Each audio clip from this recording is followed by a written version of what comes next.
পবিত্র কোরআনুল কারীমের সূরা আহজাবের 40 নম্বর আয়াতকে অস্বীকার করে।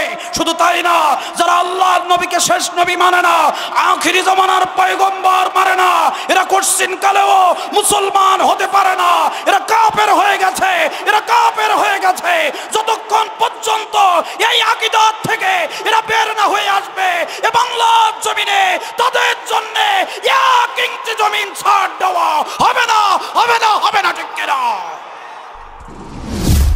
আলহামদুলিল্লাহ, আসেন আমরা ছোট্ট একটা হাদিস দিয়ে আলোচনা শুরু করি আমলের নিয়তে। প্রতিটা কথার ভিতরে ইনশাআল্লাহ এক একটা আমল থাকবে। এই আমল আমরা বাড়িতে নিয়ে যাব। পারবো তো ইনশাআল্লাহ? পারবো তো ইনশাআল্লাহ? আল্লাহ কবুল করুক, বলেন আমিন। আসুন আমার ভাইরা, রাসূল পাক সাল্লাল্লাহু আলাইহি ওয়াসাল্লাম মসজিদে নববীর সামনে মদিনায় যে মসজিদ আল্লাহ রসুলের হাত দিয়ে নির্মিত হয়েছিল, এই মসজিদের সামনে, হুজরাখানার সামনে আল্লাহ রসুলের উজু করার জন্যে একটু উঁচু পাথর ছিল। কি ছিল? উঁচু পাথর ছিল। এই পাথরের উপরে বসে আল্লাহ রসুল উজু তৈরি করতেন। জোরে কান সুবহানাল্লাহ। আমার ভাইরা, যথারীতি রাসূলুল্লাহ সাল্লাল্লাহু আলাইহি ওয়াসাল্লাম ওই পাথরের উপরে বসে, ধরেন এই পাথরের উপরে বসে রাসূল উজু করতেছেন। এখন উঁচু জায়গায় বসে উজু করলে স্বাভাবিকভাবে পানির ধর্ম হলো উঁচু জায়গা থেকে নিচের দিকে যাওয়া। কি ঠিক কিনা বলেন? পানি গড়িয়ে গড়িয়ে পাথরের উপর দিয়ে আস্তে আস্তে আশপাশের বালিগুলোকে ভিজে কর্দমাক্ত কাদায় তৈরি করে দিয়েছেন। এখন ভাইরা আমার, ওই যে আল্লাহ রসুল আজকের আমাদের প্রত্যেকটা মসজিদের মাদ্রাসার উজুখানার সামনে যেখানে ট্যাপ আছে, ট্যাপ যেটা দিয়ে পানি পড়ে, ওই ট্যাপের সোজাসুজি একটি উঁচু খাম্বা, একটি পিলিয়ার বসার জন্য আছে না নেই? জোরে বলেন, আছে। ওই যে আল্লাহ রসুল ১৫০০ বছর পূর্বে উঁচু জায়গায় বসে উজু করেছেন, ওই তরিকা, ওই সিলসিলা এখনো চলে আসতেছে। জোরে কান সুবহানাল্লাহ। এখন এই উঁচু জায়গায় বসে আল্লাহ রসুল কেন উজু তৈরি করতেন? উজু তৈরি করতেন উঁচু জায়গায় বসে এই কারণে, আমি যখন উজু করি তখন এই হাত ধোয়ার পরে, মুখ ধোয়ার পরে, এই মুখ ধৌত করার পরে যে পানিটুকু পড়ে, ওই পানি দিয়ে দ্বিতীয়বার আর পবিত্রতা অর্জন করা যায় না। ওই পানি যেন গায়ে না লাগে, এই কারণে আল্লাহর রসুল উঁচু জায়গায় বসে উজু তৈরি করার নিয়ম করেছেন। জোরে কান সুবহানাল্লাহ। এখন রাসূল উজু তৈরি করছেন, আর ওই পাথরের উপর দিয়ে পানিগুলো গড়িয়ে গড়িয়ে মরুভূমির বালিগুলোকে কর্দমাক্ত কাদায় পরিণত করেছে। সাহাবীরা মসজিদ নববীর ভেতর থেকে দেখে দৌড়িয়ে এসে রাসূলের চতুর্পাশ দিয়ে ঘেরাও করে ধরেছে, চতুর্দিক দিয়ে ঘেরাও করে দাঁড়িয়েছে। এখন আমাকে যদি যুব কমিটির ভাইরা বা আপনারা ৩-৪ জন এসে চতুর্দিক দিয়ে গোল করে ধরেন, সাথে সাথে আমি জিজ্ঞাসা করব কিনা যে ভাই আমাকে কেন গোল করে ঘেরাও করে দাঁড়ালেন, কোনো বিপদ আছে নাকি? প্রশ্ন করব কি করব না? এটা স্বাভাবিক, কিন্তু এটা সবাই করবে। কিন্তু আল্লাহ রসুলকে সাহাবীরা ঘেরাও করে দাঁড়িয়েছে, কিন্তু রাসূল কোনো কথা বলছেন না। আমরা স্বাভাবিকভাবে প্রশ্ন করতাম কি হয়েছে, কেন ঘেরাও করে দাঁড়ালেন? আমার কথা আপনারা বুঝতে পারতেছেন তো? আমার ভাষা বুঝতে কষ্ট হচ্ছে না তো? ভাইরা আমার, রাসূল কোনো কথা বললেন না। কেন কথা বললেন না? আসেন জেনে নেই। রাসূল আমার মিশকাত শরীফের হাদিস কিতাবুল উযু অধ্যায়, আল্লাহর রাসূল বলেন, যখন আল্লাহর কোনো বান্দা বান্দি বিসমিল্লাহির রহমানির রহিম বলে উযু আরম্ভ করে, বিসমিল্লাহির রহমানির রহিম বলে উযু আরম্ভ করে, আল্লাহর রহমতের ফেরেশতারা ওই বান্দা বান্দির উপরে একটি রহমতের রুমাল বিছিয়ে দেয়। জোরে কোন সুবহানাল্লাহ। আর একটু জোরে বলেন সুবহানাল্লাহ। এই যে মাথার উপরে প্যান্ডেল আছে, ঠিক যখন কোনো ব্যক্তি বিসমিল্লাহির রহমানির রহিম বলে উযু আরম্ভ করে, সাথে সাথে আল্লাহর রহমতের ফেরেশতারা ওই বান্দা বান্দির মাথার উপরে একটা রহমতের রুমাল বিছিয়ে দেয়। সুবহানাল্লাহ বলেন। বন্ধুরা আমার, আল্লাহ নবী বলেন, যখন কোনো বান্দা বান্দি বিসমিল্লাহির রহমানির রহিম বলে উযু আরম্ভ করে, তখন ওই ব্যক্তির মাথার উপরে আল্লাহর রহমতের ফেরেশতারা একটি রহমতের রুমাল বিছিয়ে দিয়ে দেয়। ভাইরা আমার, যতক্ষণ লোকটা উযু করবে, যদি কোনো কথা না বলে, যতক্ষণ উযু করবে, ততক্ষণ আল্লাহর রহমত ওই বান্দা বান্দির উপরে নাজিল হতে থাকবে, যতক্ষণ কথা না বলবে। এখন উযু শুরুতে কি বলতে হয় বললাম? সবাই বলে বিসমিল্লাহির রহমানির রহিম। আপনারা বলেন তো নাকি? বলবে হুজুর নামাজই পড়িনি তো বিসমিল্লাহ পাচ্ছেন কোথায়? কি ঠিক কিনা? ভাইরে আমার, আল্লাহ নবী বলেন যখন কোনো বান্দা বান্দি বিসমিল্লাহ বলে উযু আরম্ভ করবে, ন্যূনতম বিসমিল্লাহ, আল্লাহর রাসূল বলেন ওই ব্যক্তির উপরে রহমতের ফেরেশতারা রুমাল বিছিয়ে দেবে। যতক্ষণ কথা বলবে না ততক্ষণ রহমত বর্ষিত হবে। যেই না মাত্র উযু করতে করতে একটি কথা বলবে, ফেরেশতারা একটি কোণা ছেড়ে দেবে। দুইটা কথা বললে দুইটা কোণা ছেড়ে দেবে। মোট চারটা কথা বললে রহমতের ফেরেশতারা ওই রুমালের কোণাটা ছেড়ে দিয়ে ব্যক্তির বান্দা বান্দির মুখের উপরে রুমালটা ছুড়ে দিয়ে বলবে, আল্লাহর বান্দা বান্দিরে উযুর ভিতরে কথা বলেছো, আল্লাহর রহমত তোমার নসিবে নাই, রুমালটা ছেড়ে দিয়ে চলে যাবে। জোরে বলেন নাউজুবিল্লাহ। এখন সিরিউলার মানুষ উযু করতে করতে এরা কথাটা তো বলে না, এরা সব খুব ভালো। জোরে কন মারহাবা। এ জায়গার উযুখানায় কথাটা তো চলে না। কি বলেন? চলে? ও আমি তো আর জানিনি, আপনারা বলতেছেন। শুধু আপনাদের এ জায়গায় না, যে উযুখানার ভিতরে ঢুকবেন দুনিয়ার সমস্ত গল্প শুরু হয় উযুখানায় ঢোকার পরে। কি কথা ঠিক কিনা বলেন? উযুখানায় ঢোকার পরে কার ঘেরে সকালবেলা কতটা মাছ পড়িয়েছে, বাগদা মাছের গ্রেড কত, ওজন বাজার দর কত করে চলতেছে, এলাকায় কোন ঘটনা কি ঘটেছে, সমস্ত গল্প শুরু হয় উযুখানায় যাওয়ার পরে। কি ঠিক কিনা? এদিকে ইমাম সাহেব কেবল রুকু যাবে যাবে ভাব। আমরা তো বাঙালি খুব চালাক, ইমাম সাহেবের তেলাওয়াত দেখলে বুঝতে পারি ওই শেষবেলায় যখন টান দেয় উযু তাড়াতাড়ি কোনো রকম শেষ করে দিই আল্লাহু আকবার। এই কথা বলছেন না কেন? কি আমি বানিয়ে বানিয়ে বলছি নাকি? ভাইরা আমার, আমার বন্ধুরা, আল উযুহু মিফতাহুস সালাত, আর সালাতু মিফতাহুল জান্নাহ। নামাজ হলো বেহেশতের চাবি। নামাজ কিসের চাবি? বেহেশতের চাবি। আর উযু হলো নামাজের চাবি। সুবহানাল্লাহ বলেন। ভাইরা আমার, এই উযুটা সুন্দর করে করার দরকার আছে না নেই? বন্ধুগণ আমার, ভাইরা, আল্লাহ নবীজি বলেন যারা উযু করতে করতে কথা বলবে না তাদের উপরে আল্লাহর রহমত নাজিল হবে। ও বন্ধুরা, আজকের থেকে উযু করতে করতে কথা বলবো না, রাজি আছেন কারা কারা? দুইটা হাত একটু দেখায় দেন তারা তারা। লিল্লাহে তাকবীর। আসেন সামনের দিকে যাই আমার ভাইয়েরা। আল্লাহর রাসূল উযু সমাপ্ত করলেন, সাহাবীরা নবীকে গোল করে ঘেরোয়া করে দাঁড়িয়েছে। আল্লাহর রাসূল উযু সমাপ্ত হওয়ার পরে আসমানের দিকে তাকাইলেন। তাকিয়ে আল্লাহর রাসূল তেলাওয়াত করতেছেন। পড়ুন সকলে, আশহাদু আল্লা ইলাহা ইল্লাল্লাহু ওয়া আশহাদু আন্না মুহাম্মাদান আবদুহু ওয়া রাসূলুহু। জোরে জোরে বলুন সুবহানাল্লাহ। আল্লাহ নবী, মুসলিম শরীফের হাদিসে আল্লাহ নবী বলেন এটাকে কলেমায়ে শাহাদাত বলা হয়। কি বলা হয়? কলেমায়ে শাহাদাত। মুখস্থ আছে তো সবার? সবার মুখস্থ আছে তো? রাসূল আমার মুসলিম শরীফের হাদিস কিতাবুল উযু অধ্যায়ের ভিতরে হাদিস খানা বর্ণনা করেন।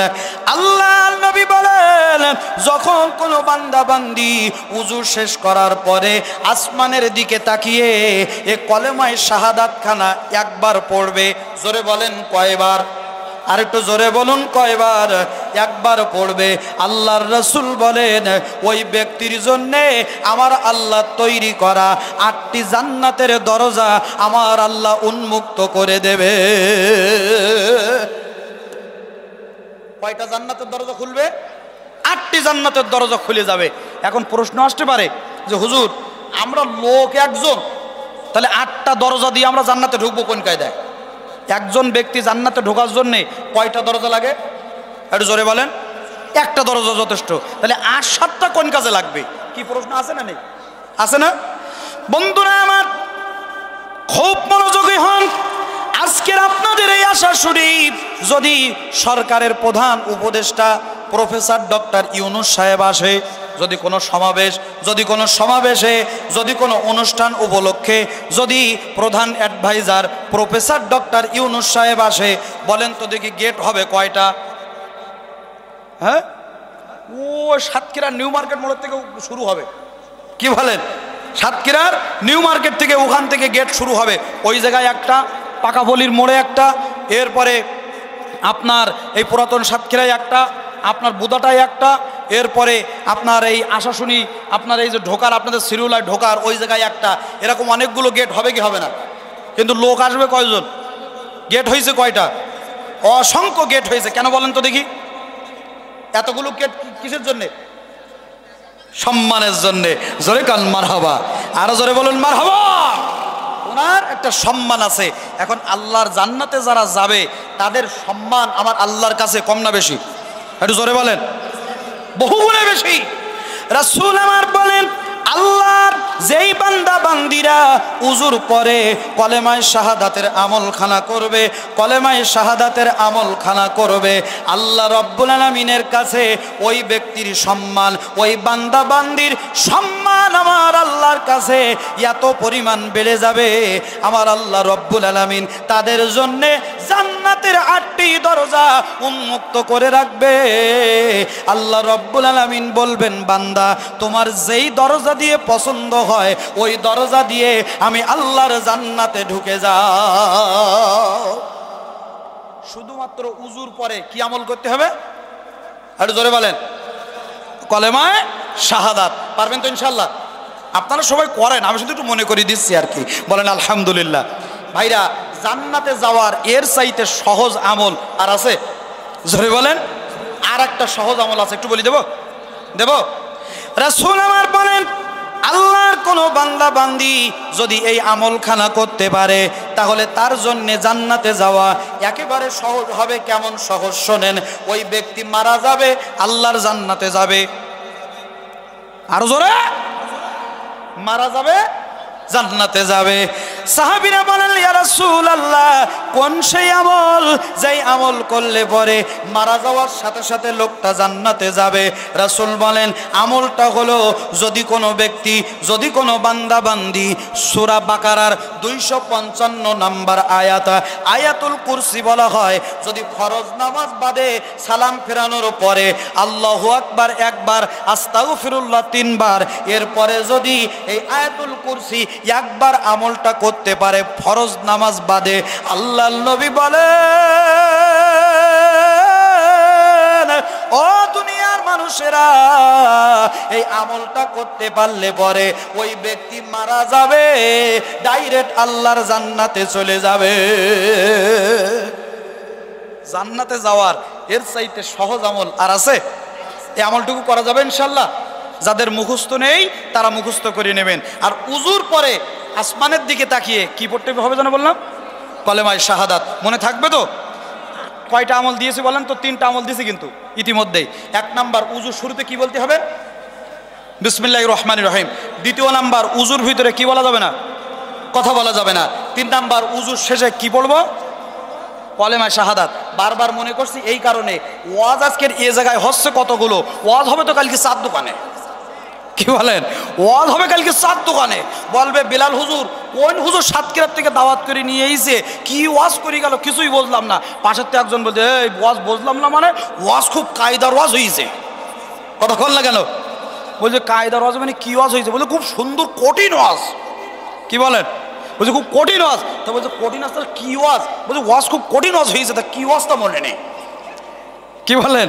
কালকের জানো চায়ের দোকানে যখন আলোচনা শুরু হবে তখন যেন বলতে পারেন সাতক্ষীরার থেকে মাওলানা শামীম রেজা সিদ্দিকী এসেছিল, এই আলোচনাগুলো করে গেছে। বলতে পারবেন তো ইনশাআল্লাহ? মনে থাকবে তো? আসেন আমার ভাইয়েরা, আল্লাহর রাসূল কলেমায়ে শাহাদাত পড়ে সাহাবীদেরকে প্রশ্ন কেবল করবেন, ও সাহাবীরা কেন আমাকে গোল করে ঘেরোয়া করে দাঁড়িয়েছো? বন্ধুরা আমার, রাসূল আমার লক্ষ্য করে দেখেন সাহাবীরা ওই যে আল্লাহর নবীর উজুর পানি মাটিতে গড়িয়ে গেছে, মরুভূমির বালিগুলো কাদা কাদা হয়ে গেছে। কোন সাহাবী ওই কাদাগুলো উঠিয়ে নিয়ে মুখের মধ্যে মেখেছে। জোরে বলুন সুবহানাল্লাহ। কোন সাহাবী বুকের মধ্যে মেখেছে, কোন সাহাবী গায়ের মধ্যে মেখেছে। আল্লাহর নবী অবাক হয়ে গেছে, ও সাহাবীরা, কোন কারণে আমি নবীর এই উজুর কদ্দমক্ত কাদা পানিগুলা তোমরা তোমাদের মুখে বুকে পিঠের মধ্যে মেখেছো? সাহাবীরা ডাক দিয়ে বলেন, ইয়া রাসূলুল্লাহ, আপনার এই উজুর কর্দমাক্ত কাদা পানিগুলা আমরা আমাদের মুখে বুকে পিঠের মধ্যে গায়ের মধ্যে মেখেছি, কারণ হলো একটা, ইয়া রাসূলুল্লাহ আপনি হলেন শেষ নবী, আপনার পরে আর কোনো নবী এই জমিনে আসবে না। কথা ঠিক কিনা? আরো জোরে বলেন ঠিক কিনা? আল্লাহ রাব্বুল আলামিন বলেন, ও দুনিয়ার মানুষেরা, আমার নবী হলো খাতামান নবীন, আমার নবীর পরে আর কোনো নবী এই জমিনে আসবে না। ইয়া রাসূলুল্লাহ, শুধুমাত্র আপনার বরকত পাওয়ার জন্যে আপনার উজুর পানি আমরা আমাদের মুখে বুকে পিঠের মধ্যে মেখেছে। চিৎকার দিয়ে বলুন সুবহানাল্লাহ। রাসূলের উজুর পানিতে বরকত আছে না নেই? একটু জোরে বলেন। ভাইরা আমার, অনেক লম্বা কথা, কথায় কথা বেড়ে যায়। ভাইরা আমার, বন্ধুরা আমার, আজকের পৃথিবীতে 3টা রোগ আছে। এই 3টা মহামারী মরণ ব্যাধি রোগের কোনো ঔষধ পৃথিবীর কোনো ডাক্তার, মেডিকেল সায়েন্স এখনো আবিষ্কার করতে পারেনি। কয়টা বললাম? আরো জোরে, জোরসে মারেন, আরো জোরে। কয়টা? 3টা। 1 নম্বরে, যদি কারোর ক্যান্সার রোগ হয়। কি রোগ? ক্যান্সার রোগ হলে যদি কারোর হয় ক্যান্সার, তার নেই কোনো অ্যান্সার। কি কথা সত্য কিনা? এ রোগের কোনো ঔষধ এখনো আবিষ্কার হয় নাই। ভাইরা আমার, যদি কারোর HIV নামক একটা ভাইরাস রোগ আছে, এই রোগ যদি কারোর হয়, পৃথিবীর ডাক্তার কেটে খাওয়াইলেও তার এই রোগ ভালো হবে না, এটা একটা মরণ ব্যাধি। 3 নম্বরে, যদি কারোর ডায়াবেটিস রোগে ধরা করে, পৃথিবীর ঔষধ খাওয়াইলেও এই রোগ তার ভালো হবে না। কথা বলেন না কেন? ইন্স্যুরেন্স দিয়ে কমানো যাবে, বাড়ানো যাবে, কিন্তু আমার ভাইয়েরা, কোনো ঔষধ খাইলে ডায়াবেটিস রোগ চিরতরে ভালো হয় এমন কোনো ঔষধ আপনাদের জানা আছে? এখনো আবিষ্কার হয়নি, তো আপনারা জানবেন কোথা থেকে? এ রোগের কোনো ঔষধ নেই। হুজুররা খালি বলে যে ভাই নামাজ পড়তে আসেন, ফজরের নামাজ পড়তে আসেন। ফজরের নামাজে আল্লাহর একটা রহমত আছে, জোরে কোন সুবহানাল্লাহ। যারা ফজরের জামাতে হাজির হয়, রাসূল বলেন তাদের শরীর আল্লাহ পাক নিরোগ রেখে দেয়। সুবহানাল্লাহ। আমরা ফজরের নামাজে আসতে বলি, আর স্যার সাহেবেরা ফজরের নামাজ তো দূরের কথা, বেলা 8টার আগে ওনার ঘুম ভাঙে না। কে ঠিক কিনা বলেন? আল্লাহ বলছে ফজরের নামাজে আসবেনি, দাঁড়া আমি একটু ব্যবস্থা করে দিছি। শুধু রক্তে একটু ব্লাড সুগার বেরিয়ে গেছে। কি বলেন? রক্তে চিনির পরিমাণ বেড়ে গেছে। আগে মোটে বেটার ফজরের নামাজে ডেকেও পাওয়া যেত না, এখন আর ডাকা লাগে না। রাত আপনার ফজরের আজানের আগের থেকে হাফ প্যান্ট পরে দৌড়ুনি আরম্ভ করেছে। এই কথা বলছেন না কেন? আপনাদের এই গ্রাম এলাকায় কম, শহরের দিক গেলে বুঝতে পারবেন, সকালবেলা হলে কে পুরুষ আর কে মহিলা কোনো ভেদাভেদ নেই, শুধু দৌড়ির উপরে আছে। ঠিক না? ঠিক। ফজরের নামাজ পড়তে গা লাগে না, না? আল্লাহ বলছে তোরা এমন রোগ লাগিয়ে দেবো, নামাজ তো দূরের কথা, তোরা দৌড়ই কুল পাবিনি। ঠিক কিনা বলেন? তা করতেছেন নাকি আমার উপরে? বন্ধুগণ আমার, ভাইয়েরা, আল্লাহ নবীর উজুর পানির ভিতরে এত বরকত আল্লাহ রাব্বুল আলামিন দিয়েছেন। এই যে 3টা রোগের কথা বললাম, এ রোগের কোনো চিকিৎসা পৃথিবীর কোনো ডাক্তারে, কোনো মেডিকেল সায়েন্সে আবিষ্কার করতে পারে না। রে বন্ধুরা, আল্লাহ নবীর উজুর পানি যদি বর্তমান বিশ্বে থাকতো, এই 3টা রোগের রোগীকে যদি আল্লাহ নবীর উজুর পানি পান করিয়ে দেওয়া যেত, এ মরণ ব্যাধি রোগ আমার আল্লাহ তাদেরকে মুক্তি দিয়ে দিত। সাহাবীরা বলেন, ইয়া রাসূলুল্লাহ, আপনার বরকত পাওয়ার জন্য এই উজুর কদ্দমাক্ত কাদা পানি আমরা আমাদের মুখে বুকে পিঠের মধ্যে মেখেছি।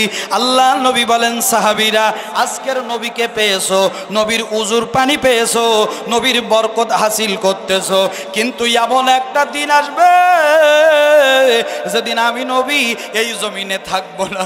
কারণ আল্লাহ রাব্বুল আলামিন সূরা আহজাবের 40 নম্বর আয়াতের ভিতরে আল্লাহ পাক ঘোষণা দিয়েছেন, মা কানা মুহাম্মাদুন আবা আহাদিম মির রিজালিকুম ওয়ালাকির রাসূলুল্লাহি ওয়া খাতামান নাবিয়্যিন।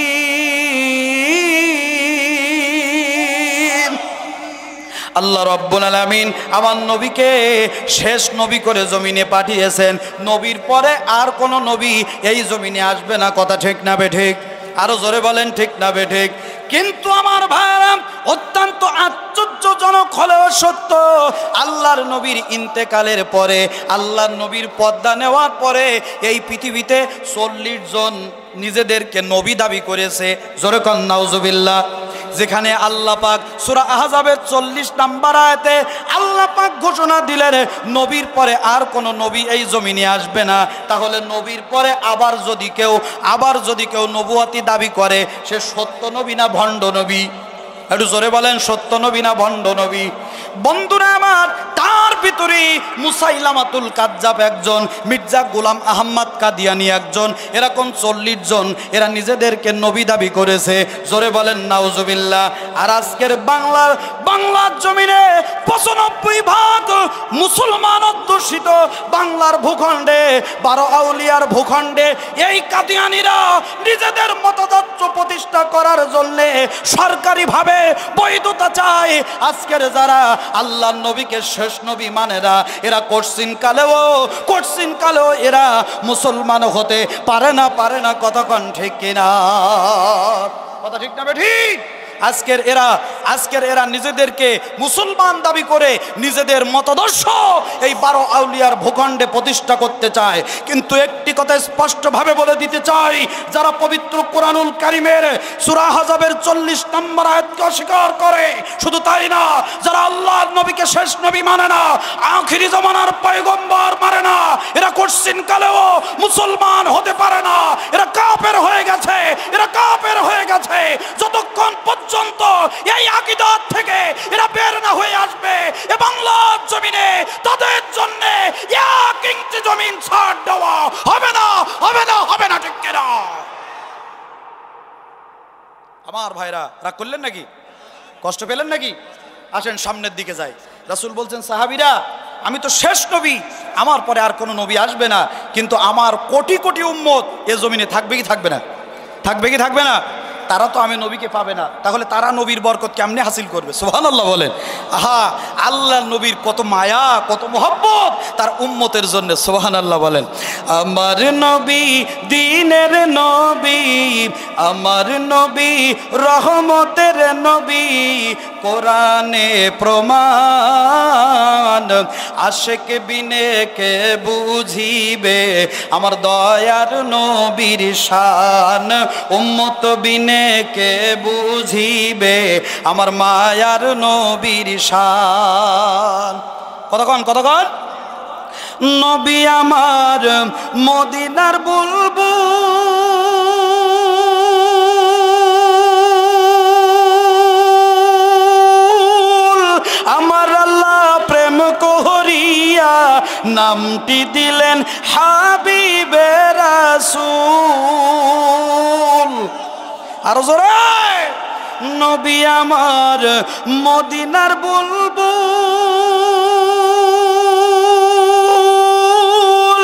আমার আল্লাহ প্রেম করিয়া নামটি দিলেন হাবিবে রাসূল। ওই নবীকে ভুল বুঝিলে থাকবে না ঈমান, আশিক বিনে কে বুঝিবে আমার মায়ার নবীর শান, উম্মত বিনে কে বুঝিবে আমার দয়ার নবীর শান। চিৎকার দিয়ে বলুন মারহাবা। আমার নবী বলেন, সাহাবীরা রে, কেমন করে আমার ওই উম্মতেরা যারা আমি নবীকে পাবে না, আমি নবীকে দেখতে পাবে না, কেমন করে তারা আমি নবীর বরকত হাসিল করবে? সাহাবীরা বলেন, ইয়া রাসূলুল্লাহ, আপনি বলে দেন, আমরা বলতে পারি না। আল্লাহর নবী বলেন, ও সাহাবীরা, যদি আমার ওই উম্মতেরা তাদের জীবনে 3টা আমল করতে পারে, জোরে বলেন কয়টা?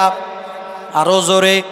3টা আমল যদি করতে পারে, আল্লাহ নবী বলেন, আজকের নবীকে পেয়ে, নবীর উজুর পানি পেয়ে যে বরকত তোমরা হাসিল করতেছো, এ বরকত তারা হাসিল করতে পারবে। শুধু বরকত পাবে তা না, আমি নবী বলে গেলাম, তারা তাদের জীবনে আমি নবীর সাথে স্বপ্ন যোগে তাদের সাক্ষাৎ হয়ে যাবে। ভাইরা আমার, কোন হাদিসে এসেছে 4টা আমলের কথা, কোন হাদিসে এসেছে 3টা আমলের কথা। এই 3টা আমল আমরা শুনতে চাই কি চাই না? আরো জোরে। 1 নম্বরে, সময় আমার অল্প, লম্বা আলোচনা করার কোনো সুযোগ নাই আমার ভাইরা। 1 নম্বর আমল হলো আল্লাহর নবীর বরকত যারা পেতে চায়, রাসূল বলেন তাদের এ জবানখানা পাক রাখতে হবে। কি পাক রাখতে হবে? জবান পাক রাখতে হবে। এ জবানে মিথ্যা বর্জন করতে হবে। 1 নাম্বার আমল, মিথ্যা বর্জন করতে হবে। সাহাবীরা বলেন, ইয়া রাসূলুল্লাহ, জবান পাক করা যায় কিভাবে? নবী বলেন, জবান পাক করা যায় 2 মাধ্যমে। একটা হলো হালাল খাবার, আর একটা হলো মিথ্যা বর্জন।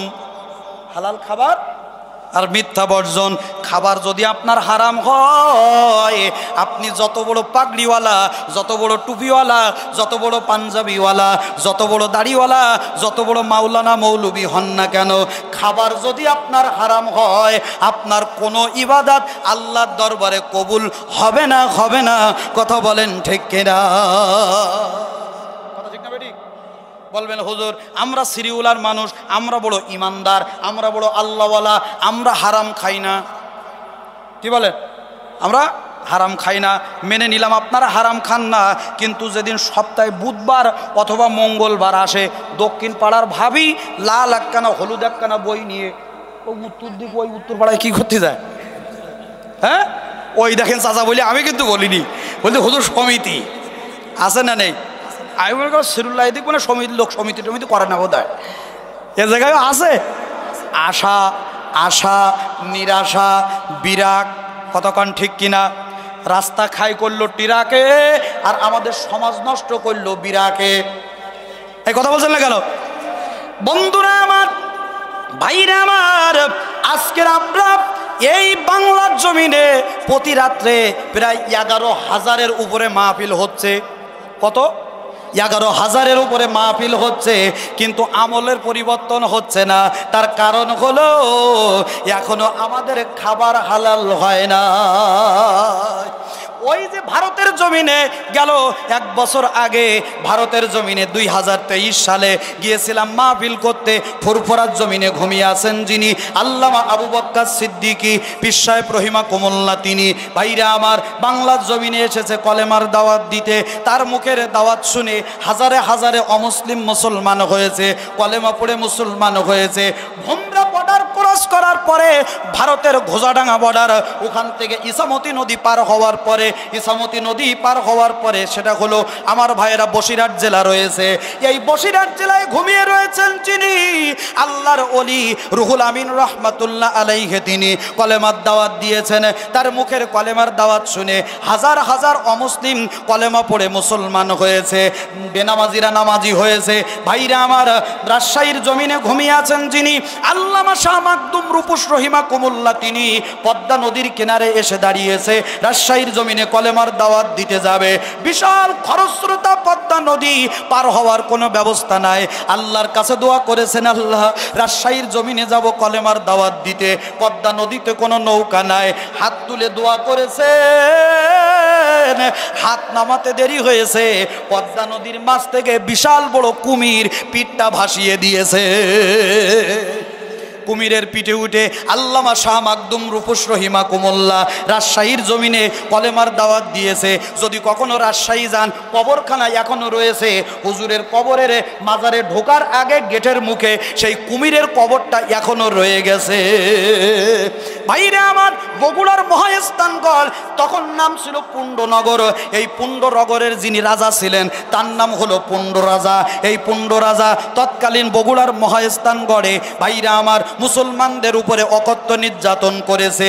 এই জায়গায় কলেমার দাওয়াত দিয়েছেন যিনি, শাহ সুলতান মাহমুদ মহিসুয়ার রহিমাহুল্লাহ, তিনি আত্রাই, নওগাঁর আত্রাই নদীর কিনারে দাঁড়িয়ে আল্লাহর কাছে দোয়া করেছেন, আল্লাহ পুণ্ডনগরের বগুড়ার মহাস্থানগড়ে যাব কলেমার দাওয়াত দেওয়ার জন্যে, এই আত্রাই নদী পার হব কেমনে? ভাইরা আমার, ইতিহাস খুলে দেখবেন, নদীর মাঝখান থেকে বিশাল বড় মাছ পিঠটা ভাসিয়ে দিয়েছে। অন্য রিয়াতে এসেছে, বর্ণনায় এসেছে, বিশাল বড় মাছের আকৃতি একটা নৌকা নদীর কিনারায় হাজির হয়েছে। জোরে বলেন সুবহানাল্লাহ। বগুড়ার মহাস্থান করে আল্লামা সুলতান শাহ মাকদুম, আমার ভাইয়েরা মহিষওয়ার রহিমাকুমুল্লাহ, 15 রাজার বিরুদ্ধে আমার ভাইয়েরা জিহাদ করে কলেমার পতাকা উড়িয়েছে। হাজার হাজার অমুসলিম তার হাতে মুসলমান হয়েছে। বন্ধুরা আমার, চলে যান বাগেরহাটের জমিনে, ঘুমিয়ে আছেন যিনি খান জাহান আলী রহমাতুল্লাহ আলাইহি, তিনি এ খুলনা বিভাগে কলেমার দাওয়াত দিয়ে হাজার হাজার আল্লাহ ভোলা মানুষকে আল্লাহওয়ালা বানিয়েছেন। চলে যান আপনার সিলেটের জমিনে, ঘুমিয়ে আছেন যিনি আল্লাহর ওলি শাহজালাল রহমাতুল্লাহ আলাইহি, তিনি যার বাড়ি হলো ইয়ামেনে। ওই সময়ে সিলেটের যিনি রাজা ছিল তার নাম হলো গৌর গোবিন্দ। তার রাষ্ট্রের ভিতরে, রাজ্যের ভিতরে গরু জবাই করা নিষেধ করা ছিল। গরু জবাই যে করবে শুলে চড়িয়ে তাকে হত্যা করা হবে। আব্দুল গফুর নামে একজন মুসলমান ছেলের আকিকা দেওয়ার জন্য গরু জবাই করেছে। সেই গোস্তের এক টুকরা সোজা নিয়ে গৌর গোবিন্দর গেটের সামনে ফেলেছে, সিল পাখিতে নিয়ে ফেলেছে। গৌর গোবিন্দ বলে, আমার রাষ্ট্রের ভিতরে, রাজ্যের ভিতরে গরু জবাই করা নিষেধ করা হয়েছে।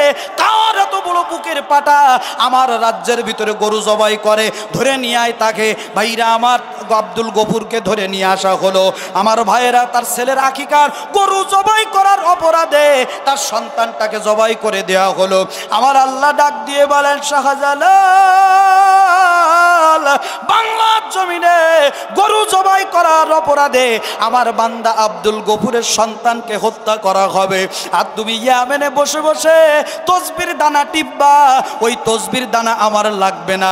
চলে যাও বাংলার সিলেটে, ওখানে যে গৌর গোবিন্দের বিরুদ্ধে জিহাদ করে কলেমার পতাকা উড্ডয়ন করে দাও। ভাইরা আমার, 60 জন সঙ্গী নিয়ে সিলেটের জমিনে গৌর গোবিন্দের বিরুদ্ধে এক হাতে আল্লাহর কোরআন আর এক হাতে তরবারি নিয়ে গৌর গোবিন্দের বিরুদ্ধে জিহাদ করে কলেমার পতাকা উড্ডয়ন করেছিল। কথা বলেন ঠিক কিনা? এ সমস্ত আল্লাহর ওলিরা, তাদের এক হাতে, তাদের বুকে ছিল কোরআন আর হাতে ছিল তরবারি। কথা কন ঠিক কিনা? আর আজকের আমরা হুজুররা মাহফিল করতে আসি, মাহফিলের দাওয়াত নেওয়ার আগে একেবারে ঠিক কুরবানির হাটে গরু বেচার মতন চুক্তি হবে। এই কথা বলছেন না কেন? গরু বেচার মতো চুক্তি হবে। হুজুর, আপনার ওয়াজ তো খুব পছন্দ করেছে, আপনি তো ভাইরাল বক্তা। কথা বলেন না কেন? কি বক্তা? ভাইরাল বক্তা। আমি এদেরকে ভাইরাল বলি না, আমি এদেরকে বলি ভাইরাস বক্তা। ঠিক কিনা? হুজুর, আমাদের কমিটির ছেলেরা আপনারা খুব পছন্দ করেছে। হুজুর, আমাদের মাহফিলের দাওয়াতটা নেওয়া যাবে? দাওয়াত তো নেওয়া যাবে, কিন্তু টাকা দিতে হবে কিন্তু 1 লাখ। কত? 1 লাখ। বলছে হুজুর 1 লাখ টাকা দিতে হবে 1 ঘন্টা ওয়াজের জন্যে। বলছে তাহলে দরকার নেই মাহফিল দেওয়ার, তোমাদের মাহফিল দিতে বলিছে কেটা? বাধ্য হয়ে কমিটি দাওয়াত দিয়েছে। এখন বলছে শোনো, 1 লাখ টাকা শুধু দিলে হবে না, এর ভিতরে সত্য আছে। বলছে আবার হুজুর কি সত্য? বলছে মাহফিলের এখন বায়না দেবেন 10,000, আর মাহফিলের দিন বেলা 10টার আগে আমার বিকাশ অ্যাকাউন্টে কিন্তু 90,000 ঢোকা লাগবে, নতুবা আমার প্রাইভেটের চাকা 1 পাকও ঘুরবে না। এই কথা বলেন, আমি কি বানাই বলছি নাকি? এইবার মাহফিলের দিন আয়োজন সব কমপ্লিট। যুবক ছেলেরা ফোন দিচ্ছে, হুজুর আপনি কোথায়? বলছে আমার টাকা কোথায়? আগে টাকা তারপর মাহফিল। ঠিক কিনা? এমন শয়তান এদেশে আছে না নেই? এ বক্তা আছে না নেই? ওয়াজ আমার বিরুদ্ধে গেলে ওই ওয়াজ আগে করা লাগবে। লিমা তাকুলুনা মা লা তাফআলুন, এমন কথা কেন বলো যা তোমরা নিজেরা আমল করতে পারো না। ঠিক কিনা? ভাইরা আমার, এইবার বিশাল ভাইরাস বক্তা বাধ্য হয়ে কমিটি বলছে হুজুর আমরা তো সব আয়োজন 10,000 তো দিছি, আপনি আসেন মাহফিলে যে ওয়াজ করেন, আমরা একেবারে যাওয়ার সময় খালি হাতে আপনারা কি করি পাঠাই। ওটা খালি হাতটা বুঝেনি, আগে টাকা। কতক্ষণ না কেন? ভাইরা আমার বলছে হুজুর, তা যদি আপনি আসতে আসতে যদি রাস্তায় অ্যাক্সিডেন্ট করে মরি যান, তাহলে আমাকে ও 10,000 দেবে কেটা? ও যে আসতে আসতে অ্যাক্সিডেন্ট করে মরবে না, এর কোনো গ্যারান্টি আছে? জোরে বলেন। তখন তো 10,000ও পিটি। কথা ঠিক কিনা বলে? ভাইরা আমার, বাধ্য হয়ে কমিটি এখন ধরা, আপনার পোস্টার হয়ে গেছে, ব্যানার হয়ে গেছে, মাহফিলের প্রচার হয়ে গেছে, বাধ্য হয়ে টাকা বক্তার অ্যাকাউন্টে ঢুকিয়ে দেওয়া হয়েছে। এইবার ভাইরাস বক্তা তো ওই সিরুল্লার একেবারে ওই মোড়ের থেকে, ওখান থেকে মোটরসাইকেল শোডাউন দিয়ে যুবক ছেলেরা ভাইরাস বক্তা ওখান থেকে শোডাউন দিতে দিতে নিয়ে আসছে। আর আমাকে তো চেনে না, জানে না, আমাকে সব স্লোগান টোলোগান লাগে না। কতক্ষণ লাগে না? ভাইরা আমার স্লোগান দিতে দিতে নিয়ে আসছে। এদিকে তাড়াতাড়ি ফোন করি বলছে, এই হুজুর বলো দরের হুজুর, 1 লাখ টাকার হুজুর। ও বলো যেন তেন জায়গায় বসবে না, দোতলা বাড়ি আস কোন জায়গার, পাকা বাথরুম আস কোন জায়গায়, সেই জায়গায় নে তোর। ও হুজুরের আবার টাইলস বসে নি, বাথরুমে ছাড়া হাগা হয় না। কথা কন না খেলো, দরের হুজুর, 1 লাখ টাকার হুজুর। আর আমাদের দেশে ওই কোন জায়গায় বসাইছে, হুজুর তুমি বসু বসু না বসু না বসু না, আমাদের যে গদ যত্ন করেছে তা কিন্তু আমরা বলছি না, বোঝানোর জন্য বলছি আর কি। এইবার হুজুর যেয়ে দোতলা বিল্ডিংয়ের উপরে বসিছে, নাস্তার প্লেট আর খাবারের আয়োজন। এবারে ভেটকি মাছ, ওবারে বাগদা মাছ, ওবারে ছাটি মাছ ভোনা, এ জায়গায় ভেটকি মাছের কালিয়া, এদিকে গরুর গোস্ত, খাসির গোস্ত, এবারে আবার ওই সাতক্ষীরা ভাগ্যকুল মিষ্টি ভান্ডারের একেবারে থান পড়া দই। কথা বলেন না কেন? হুজুর দেখতে আল্লাহ কমিটি জীবনে একটা পাইছি, হুজুরও খাইয়েছে জন্মের খাওয়া গলার টুটি পর্যন্ত খাইয়ে একেবারে পোলট্রি মাছ পানা হয়ে গেছে। হুজুরও নট্টি পেতেছে না, হুজুর ওখান থেকে আসছে পোলট্রি মাছ মতো দলতে দলতে, এইবার এসে কোরআনের আলোচনা করেছে। আলোচনা করতেছে আল্লাহ দিনের নবী তায়েফে গেছে কলেমার দাওয়াত দেওয়ার জন্যে, 3 দিন নবী না খাওয়া, তায়েফের যুবকরা আমার নবীরে মেরে বেহুশ করে দিয়েছে। আমার আল্লাহ বলছে গোলার টিটু টিভি ধর, ধর আর গোলার টিটু টিভি ধর। ও কেবল গলার টুটি পর্যন্ত খাইয়েছে, এখন স্টেজে ওয়াজ করতেছে, দিনের নবী না খাইয়ে কলেমার দাওয়াত দিয়েছে, ওর গলার টুটি টিভি দেওয়ার জন্য কথা না বলতে পারে। এই কথা বলেন না কেন? ভাইরা আমার, বন্ধুরা আমার, আজকের আমাদের দোয়া কবুল হবে কেমনে? আল্লামা দেলোয়ার হোসেন সাইদি, যিনি 50 বছর এই জমিনে আল্লাহর কোরআনের দাওয়াত দিয়েছেন, কথা বলেন ঠিক কিনা? চট্টগ্রামের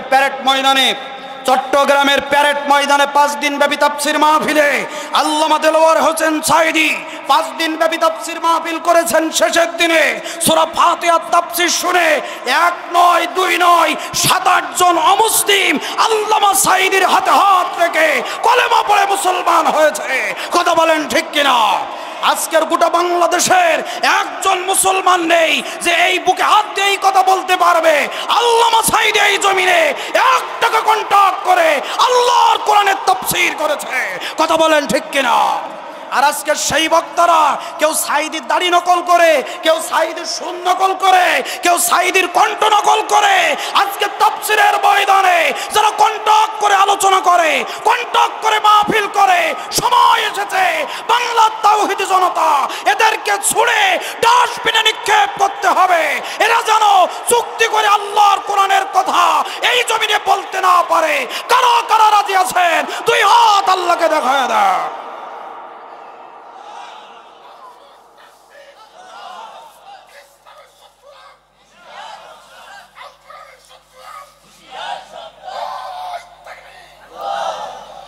রাগ করেছেন নাকি?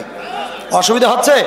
ভাইরা আমার, আমার বন্ধুরা, আজকের আল্লাহর ওলিরা এই জমিনে কোরআনের কথা বলেছেন, তাদের এক কথায় হাজার হাজার বেনামাজি নামাজি হয়েছে, হাজার হাজার দাড়ি কাটা যুবক তাদের মুখে দাড়ি রেখেছে, হাজার হাজার বেপর্দা নারীরা আজকের বোরকা পরতে বাধ্য হয়েছে। কতক্ষণ ঠিক কিনা বন্ধুগণ আমার ভাইরা? আর আজকের যদি এই যে অনাধারে বৃষ্টি হচ্ছে, মুসল্লিরা মসজিদের ইমাম সাহেব যে বলছে হুজুর বৃষ্টি তো মোটে বন্ধ হচ্ছে না, ঘের বেড়ি সব তুলেই গেল, যে একটু দোয়া করেন, আজকে জুম্মার দিনে দোয়া করেন আল্লাহ যেন বৃষ্টি বন্ধ করে দেয়। ভাইরা আমার, হুজুরের দোয়া কবুল হবে কি? হুজুর যেই দোয়া করে আল্লাহ বলে বৃষ্টি আরো দে, মিকাইল ফেরেশতা বলে আরো দে, কারণ দেবে দেবে দেবে কেন? তার কারণ শোনে। আজকের আমরা হুজুররা যারা মসজিদে ইমামতি করি, আজকের আমাদের খাওয়ার ব্যবস্থা এক একজনের বাড়ি একদিন, 30 দিন 30 জনের বাড়ি। কি বলেন? আমি বানায় বানায় বলছি নাকি? 30 দিন 30 জনের বাড়ি। এখন আমার ভাইরা, আমার বন্ধুরা, আজকের প্রথম দিন সভাপতির বাড়ি খাওয়া। এখন আমাদের মসজিদের সভাপতি কারা? টাকা আছে যার, মসজিদের সভাপতির পদ তার। কি কথা বলেন না কেন? টাকা আছে যার, মসজিদের সভাপতির পদ তার। তাই ও সুদি টাকা খাটাক আর তার বউ বেপদ্দায় থাকুক, মেয়ে বেপদ্দায় চলুক, ওটা আমাদের দেখার বিষয় না। ও দাড়ি কাটা হোক আর দাড়ি রাখা হোক, ওটা আমার শোনা। টাকা আছে যার, মসজিদের সভাপতির পদ তার। ঠিক না বেঠিক? এখন মসজিদের সভাপতি রূপালী ব্যাংকে চাকরি করে, ও জায়গায় রূপালী ব্যাংকের টাকা, ও যা সুদ নেই, ও জায়গায় সব একেবারে আল্লাহর হালাল টাকা। জোরে কান মার হাবা নাকি বলেন? ভাইরা আমার, এখন হুজুরির খাওয়া প্রথম দিন ওই বাড়ি। এখন সভাপতিরা চিন্তা করতে, আমি মসজিদের সভাপতি, ইমাম সাহেবের খাওয়া আমার বাড়ি, খাওয়া যদি খারাপ হয় তাহলে তোমার বদনাম হয়ে যাবে। হুজুর সভাপতি সাহেব কি করেছে? প্রথম বাটিতে ভেটকি মাছের মাথা ডুবু তেলে ভেজে দিয়েছে। আবার সে কি গ্রাম! প্রথম বাটিতে ভেটকি মাছের মাথা, পরের বাটিতে আমার ভাইরা বাগদা মাছ ভোনা, তার পরের বাটিতে গরুর গোস্ত একেবারে কালো ভোনা করে দিয়েছে, এর পরের বাটিতে ভাত, তার উপরে আবার বাগদা মাছ দিয়ে লাল শাক ভোনা। হুজুর বাটি খুলি দেখে, আল্লাহ ইয়ে কি! হুজুরও খেয়েছে মোটামুটি বেশ খায়, কায়দা মতন খেয়ে জুম্মার নামাজে হুজুর গেছে আপনার মসজিদে গেছে নামাজ পড়ানোর জন্যে। সভাপতি সাহেব 1000 টাকার নোট এরকম ভাঁজ করে হুজুরের পকেটে দিয়ে বলছে, হুজুর আমার ছেলেটা পরীক্ষা দিতে গেছে, তাই একটু দোয়া করবেন আমার ছেলের জন্য। হুজুর 8 চোখে তাকাই দেখা 1000 টাকার নোট চকচক করতে যাবার মোনাজাত ধরিছে, আল্লাহ সভাপতির ছেলে গেছে পরীক্ষা দিতে, আল্লাহ ওর যদ্দূর MBBS যা বানাই দেওয়ার দরকার তুমি বানাই দাও। দোয়া শুরু হয়ে গেছে। সিরুল্লাহ থেকে এখান থেকে আশাশুনির থেকে সাতক্ষীরার থেকে খুলনা, পদ্মা নদী পার হয়ে চলে গেছে ঢাকা, ওখান থেকে আপনার ভারতের দিল্লির থেকে আফগানিস্তানের থেকে পাকিস্তান, সৌদি আরব হয়ে 7 আসমান, প্রথম আসমান, দ্বিতীয় আসমান, 7 আসমান জান্নাত সব ঘুরিয়ে আবার দোয়া সিরুল্লাহ। এই কথা বলে না গেল। আর একজন ভ্যানালা 1 প্যাকেট বিস্কুট নিয়ে আর 50টি টাকা নেয়। হুজুর বলছি, হুজুর আমার আব্বা মরে গেছে, তা আমার আব্বার জন্য একটু দোয়া করবেন হুজুর, এই 1 প্যাকেট বিস্কুট আর বাতাসা দিলাম, আরে 50টি টাকা দিলাম। হুজুর দেখে 50 টাকা, মোনাজাত করতে রব্বানা জালামনা আনফুসানা বিরহমাতিকা আরহামার রাহিমিন। এই কথা বলেন না কেন? ভাইরা আমার, বন্ধুরা আমার, আজকের আমরা ইমামরা হালাল হারাম না বেছে বেছে আমরা খেয়েছি। কোনোদিন মসজিদে বলিনি যে ও সুদখোর, ওর স্ত্রী পর্দায় থাকে না, ওর বাড়ি খাবো না। এই হালাল হারাম খেয়ে খেয়ে আমাদের যেমন গলা চাপে গেছে। মসজিদের সেক্রেটারি যদি সুদখোর হয়, ইমাম সাহেব যেই সুদের ওয়াজ ধরে, সেক্রেটারি ওদিক থেকে গলা খাকার দেয়, হুজুর ওয়াজ বলে বেলাইনি চলে যাচ্ছে। ইমাম সাহেব শাঁক করে স্টারিং ঘুরিয়ে সুদের ওয়াজের থেকে বাপমার ওয়াজের দিকে ওয়াজ ঘুরিয়ে নিয়ে গেছে। কথা ঠিক কিনা? ঠিক কিনা ভাইরা আমার? আমাদের ওয়াজে কাজ হবে কেমনে? আমরা যা দোয়া করব, এ দোয়া মসজিদের ছাদ আর প্যান্ডেল তো দূরের কথা, এ প্যান্ডেলের উপরে উঠবে না। কতক্ষণ ঠিক কিনা? রাগ করলেন মনে হয়? একটু জিকির করেন, লা ইলাহা, আর জোরে লা ইলাহা,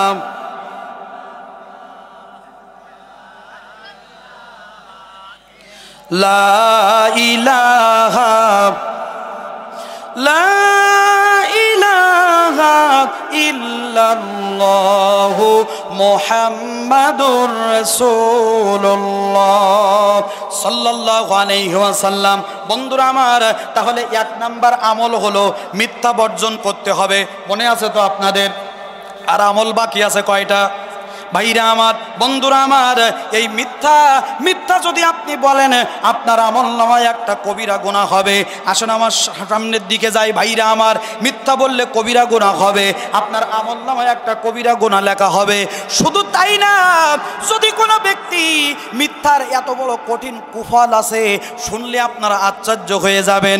যদি কোনো ব্যক্তি কারোর উপরে মিথ্যা অপবাদ চাপায়, এটাকে বুহতান বলা হয়। এর কঠিন পরিণতি শুধু ছোট্ট একটা দৃষ্টান্ত দেই, কষ্ট পাবেন না তো আপনারা? রাগ করবেন না তো? আসেন আমার ভাইয়েরা, জামানার ইমাম নাম হলো ইমাম মালিক রহমাতুল্লাহ আলাইহে।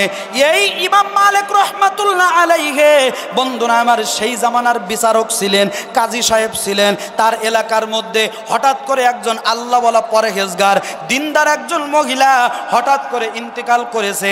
মহিলা 5 ওয়াক্ত নামাজ পড়ে, আমার ভাইয়েরা পর্দার ভিতরে থাকে, দিন মানে, কোরআন মানে, হাদিস মানে, নিজের স্বামীকে ভক্তি করে।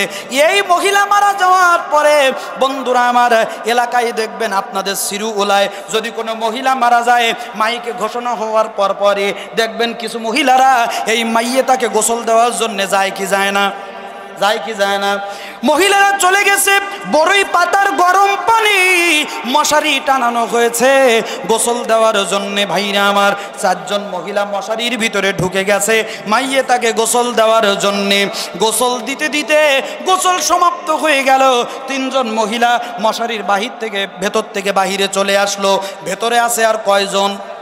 একটু জোরে বলুন, কয়জন? ভেতরে আছে আর একজন। এই মহিলা, এই মাইয়েতা মহিলার চুলের পানি, মুখের পানি, গায়ের পানিগুলো মুছিয়ে দিতেছে, যেন এই মহিলার কাফন পরাইলে পরে এই গায়ের পানিতে যেন তার কাফনের কাপড় ভিজে, তার শরীরের পর্দা যেন খেলাপ না হয়ে যায়। ভাইরা আমার, পুরুষ মানুষ মারা গেলে কাফন দেয় কয় কাপড়ে? কয়টা? 3টি? ঠিক আছে তো নাকি? ও ঠিক আছে তাহলে, যাক আলহামদুলিল্লাহ। আর মহিলারা মারা গেলে কয় কাপড়? 5 কাপড়। সিরুল্লাহ 2 একটা বেশি আছে না? সারা জীবন আমরা ওদের আয় ইনকাম করে খাওয়াবো, আর মরার পরে আমরা 3 কাপড় আর ওরা পাবে 5 কাপড়। কি বলেন? এ বৈষম্য কি মেনে নেওয়া যায়? জীবনে কোনোদিন জানতে চাইছেন যে পুরুষের কেন 3 কাপড় আর মহিলার কেন 5 কাপড়? জানতে চাইছেন? ভাইরা আমার, লম্বা একটা হাদিস আছে, আমি ওদিকে আজকের যাব না, ইমাম সাহেবের কাছ থেকে জেনে নেবেন কেন মানুষ মরলে, পুরুষ মরলে 3 কাপড়ে কাফন দেওয়া হয় আর মহিলা মারা গেলে 5 কাপড়ে দেওয়া হয়। বন্ধুরা আমার, ওই মহিলাকে যেন কাফন পরানোর পরে গা ভিজে, যেন তার পর্দা সতর আলগা না হয়ে যায়, এজন্য মহিলা মুখের পানি, বুকের পানি, গায়ের পানি, চুলের পানিগুলা মুছিয়ে দিতেছে। জীবিত মহিলা তার গায়ের পানি মুছাইতে মুছাইতে হাতখানা যখন ওই মহিলার এই উরু পর্যন্ত গেছে, উরু পর্যন্ত যাওয়ার পরে জীবিত মহিলার হাত মৃত মহিলার এই উরুর সাথে, এই পায়ের সাথে জোড়া লেগে গেছে। সেরুল্লাহ যদি এরকম জোড়া লেগে যায়, আজ জীবনে কোনো মহিলার গোসল হবে?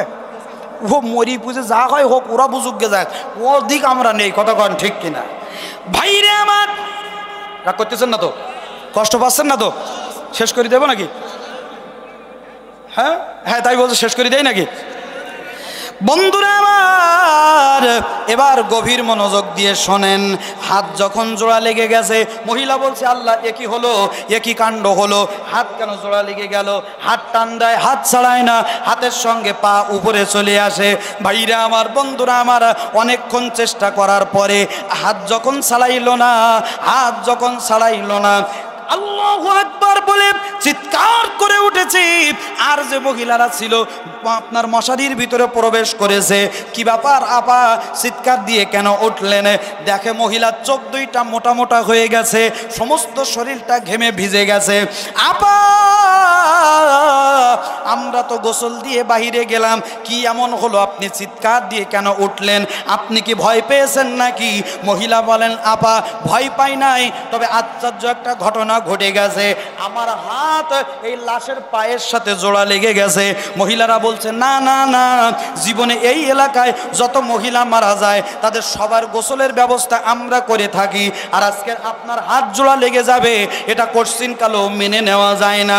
বন্ধুগণ আমার, ভাইরা, ওই 3 জন মহিলা ওই জীবিত মহিলার হাত ধরে টান দেয়, হাতের সঙ্গে পা উঠে আসে। ওরা চিন্তা করলো আল্লাহু আকবার, একই ঘটনা ঘটে গেল, এমন তো জীবনে কোনো দিন হয়নি, আজকের কেন হলো?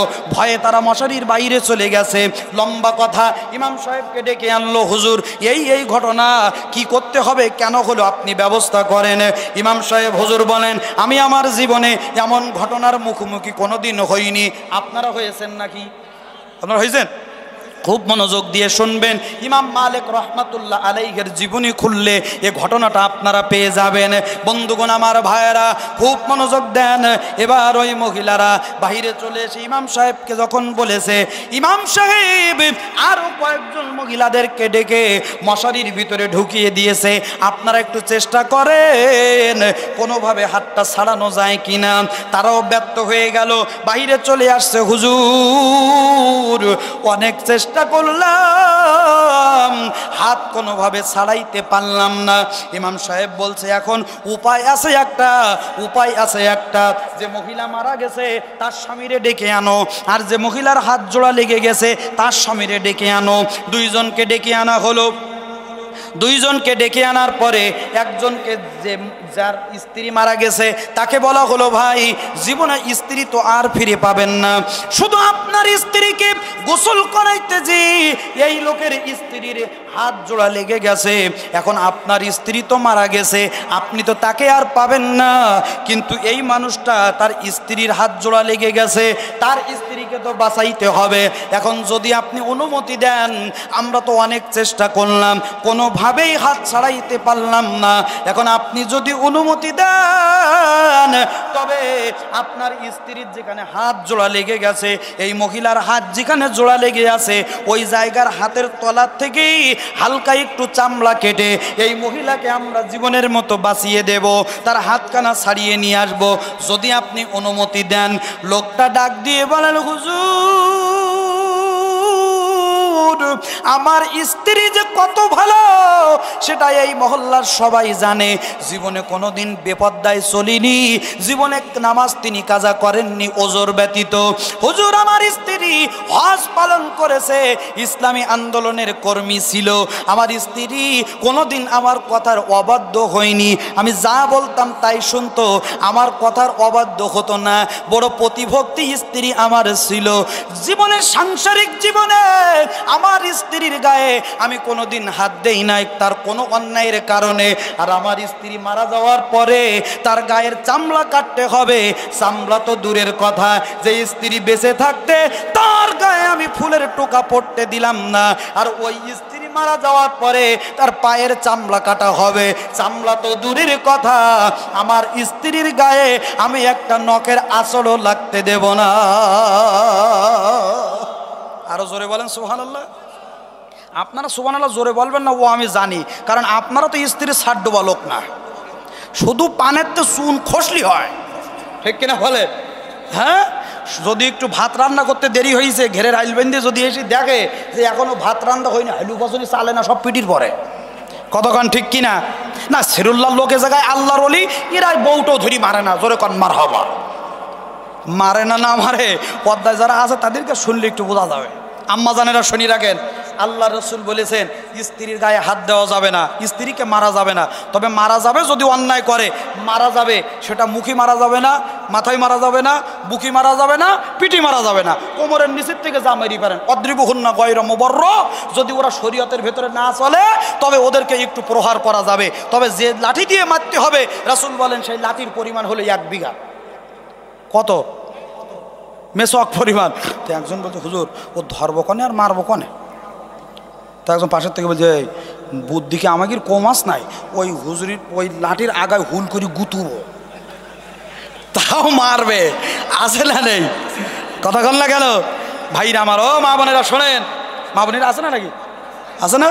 ও মা বোনেরা শোনেন, আল্লাহ রসুল বলেছেন যদি কোনো স্বামী তার স্ত্রীকে মেরে যদি গায়ে দাগ ফেলিয়ে দেয়, যদি একটা শর্ট দিয়েছেন 2টা আঙ্গুলে 3টা আঙ্গুলের 5টা আঙ্গুলের দাগ পড়ে গেছে, যদি দাগ কেটে যায় আল্লাহ রসুল বলেন ওই স্ত্রীকে মারার দরুন কাফারা স্বরূপ 100 উট প্রদান করতে হবে।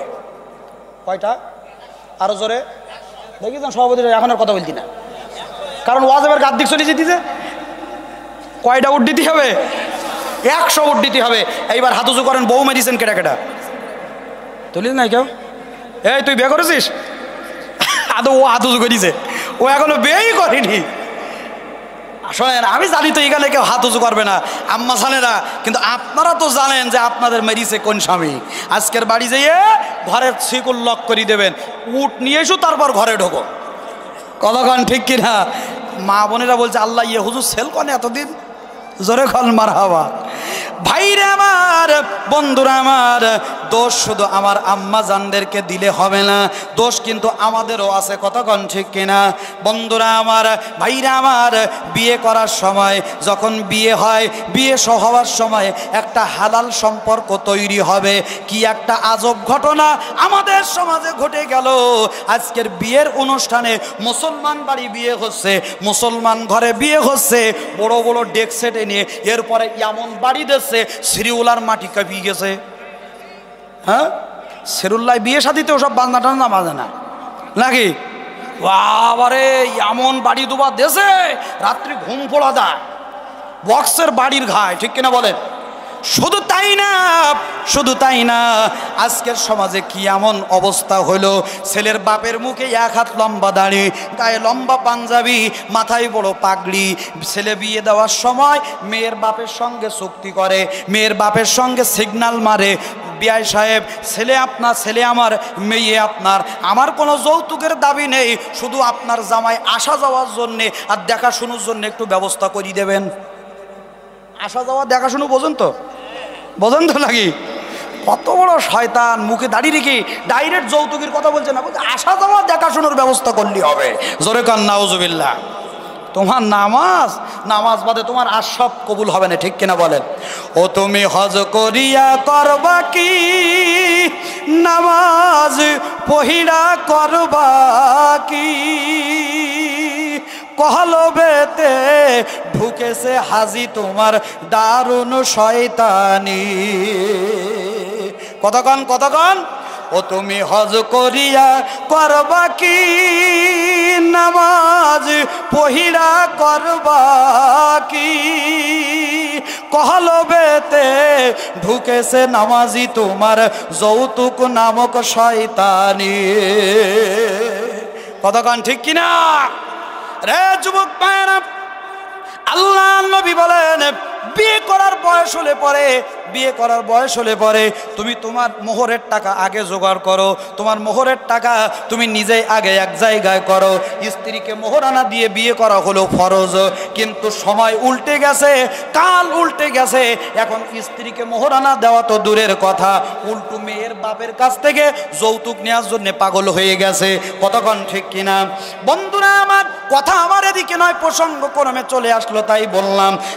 যার স্ত্রীর হাত আটকিয়ে গেছে তাকে বলা হলো ভাই উনি যেহেতু চামড়া কাটতে দেবে না, সেহেতু আপনার স্ত্রীকে যদি বাঁচাইতে চান তবে এই হাতের কবজির থেকে কেটে অন্তত স্ত্রীকে বাঁচাইতে হবে, নতুবা কিন্তু কোনো উপায় নাই।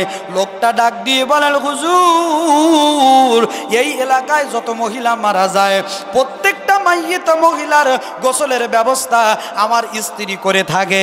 হুজুর বিনা স্বার্থে বিনা পারিশ্রমিকে আমার স্ত্রী এত বড় খেদমত দিয়ে যায়, আর আজকের আমার স্ত্রীর হাত আটকিয়ে গেছে লাশের গায়ের সাথে, আর আমার স্ত্রীর হাত কেটে বাদ দিতে হবে।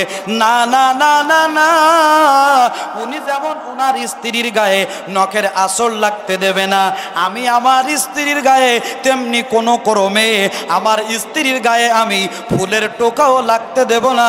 জোরে কোন মারহাবা। এমন স্বামী তো আজকের ঘরে ঘরে আছে নাকি বলে? হ্যাঁ, একটু মহব্বতে জিকির করেন লা ইলাহা